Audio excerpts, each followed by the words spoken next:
코로나 사태가 장기화하면서 특히 자영업하는 분들은 하루하루 힘겨운 일상을 이어가고 있는데요.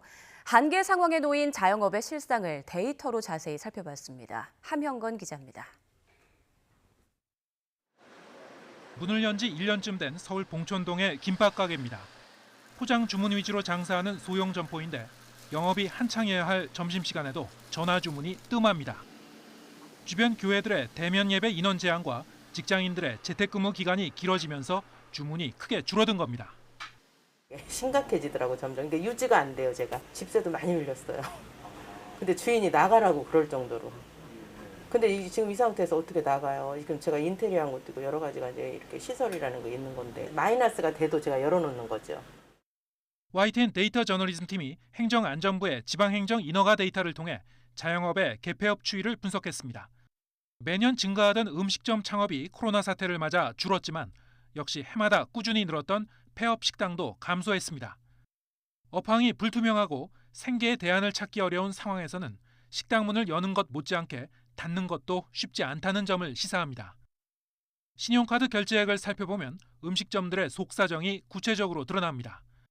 한국은행 통계를 보면 음식점의 신용카드 결제액은 코로나 사태 초기에 급감했다가 5월 전후에 잠시 반등했습니다. 하지만 사회적 거리두기 강화 조치가 되풀이되면서 9월과 12월에 급격히 추락했습니다.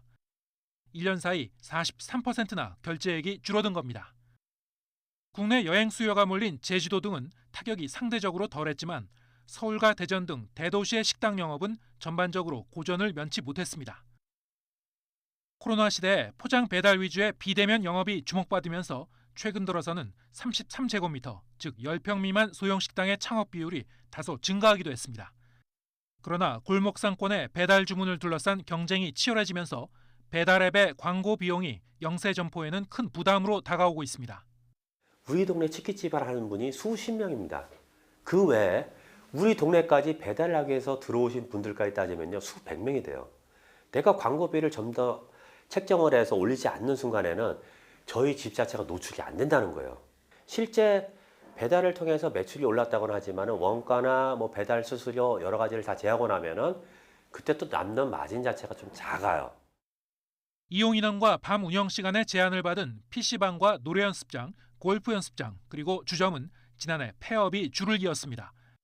새롭게 문을 연 사업장보다 문을 닫은 업소가 더 많아지거나 내수부진으로 이미 벌어졌던 창업과 폐업 점포 수의 격차가 더욱 뚜렷해졌습니다.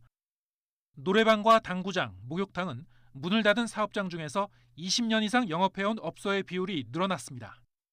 다중이용시설은 투자 비용이 많이 들어가 웬만하면 폐업을 주저할 만한데도 동네 터줏대감 업소까지 연이어 문을 닫은 것은 자영업이 한계 상황에 처했음을 말해줍니다. 갖고 하반기로 계속 이제 길어지게 되면은 자영업자들이 버티기가 점점 힘들어지고 이미 벌써 많은 한계에 지금 많이 도달하고 있지 않을까 이렇게 봅니다. 물론 이 방역 강화를 함부로 풀 수는 없을 겁니다. 없지만은 좀 더 실효적인 어떤 그런 방역 조치가 필요하지 않을까. YTN 데이터 저널리즘 팀은 코로나 시대 1년간 140개 업종의 개폐업 현황을 한눈에 탐색해 볼 수 있는 인터랙티브 차트를 제작해 홈페이지에 공개했습니다. YTN 함영건입니다.